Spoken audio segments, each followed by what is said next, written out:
Akidah kita apa?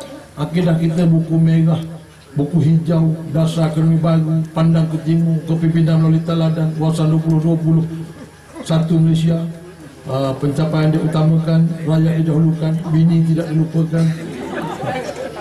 Ini semua akidah kita ekonomi. Sampai hari ini jadi tuan-tuan takut kalau kita ni susah. Sementara kita takut dan susah tu bukan pasal apa? Pasal ada lanun mencuri hak kita. Jadi susah hari ni. Nasib baik ada orang macam saudara Maslan ni boleh beritahu saya. Kalau orang Felda, kalau tak ada macam orang saudara Maslan Aliman ni, saya tak nampak orang lain, nampak Isa Samad. Saya orang kena rendah. Tapi bila ada kebenaran, ini tuan-tuan yang saudara Maslan cerita pada tuan-tuan mengenai Felda, saya tak mahir sangat. Tapi bila saya dengar baru saya faham.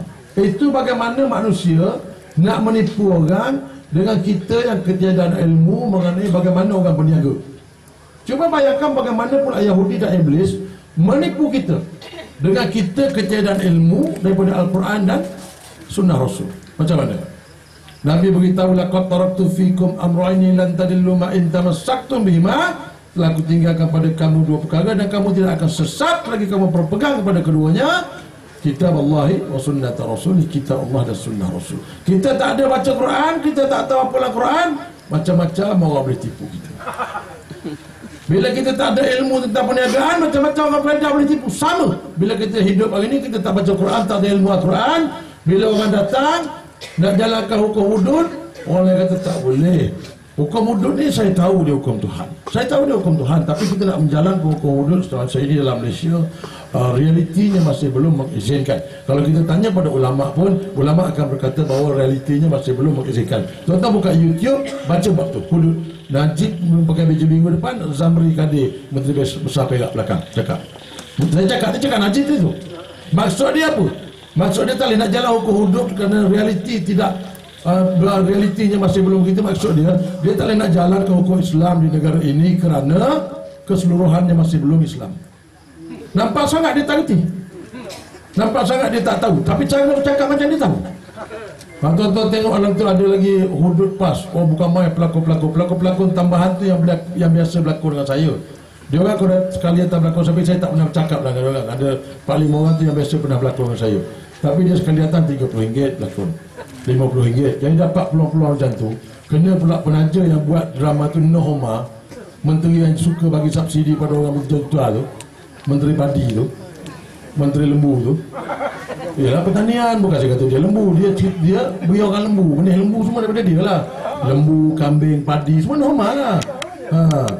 Jadi dia orang ni boleh keluarkan duit buat benda-benda macam tu. Dia berkekalan dalam YouTube. Hari-hari saya tengok dia orang ni tak takutnya pada dosa. Macam mana dia nak takut? Dia tak ada ilmu Quran. Kalau kita baca kepada dia, wa man lam yahkum bima anzalallahu fa ulaika humul kafirun, fa ulaika humuz zalimun, faulaika humul fasikun. Barang siapa yang tidak menghukum dengan apa yang diturunkan oleh Allah, maka itulah orang-orang yang kafir, orang-orang yang zalim, orang-orang yang fasik. Tiga tu je Tuhan bagi. Muhkamat, straightforward. Tak ada nak corner-corner. Tapi datang Masyidah untuk menjalankan hukum Islam pada ketika ini, sebenarnya hukum hudud dia tak sesuai, kata dia. Allah, macam mana nak sesuai? Kening dia pun nipis.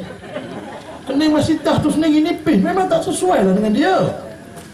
Tuan-tuan tengok orang-orang yang menolak hukum Allah hari ni, orang-orang mana? Kalau Tuan Soelek menolak, kita tak heran lah, sebab dia bukan Islam.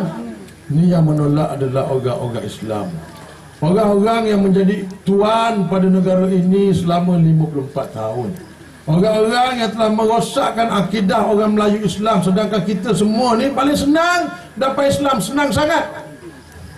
Datang sama para mesuara, turun pasir-pasir daripada Hadramaut, turun pasir-pasir daripada Yaman, daripada India, beri Islam pada para mesuara, ajar-ajar, habis semua rakyat Melayu masuk Islam. Tak ada Abu Jahal, tak ada Abu Lahab. 54 tahun selepas mereka, baru ramai Abu Jahal dan Abu Lahab.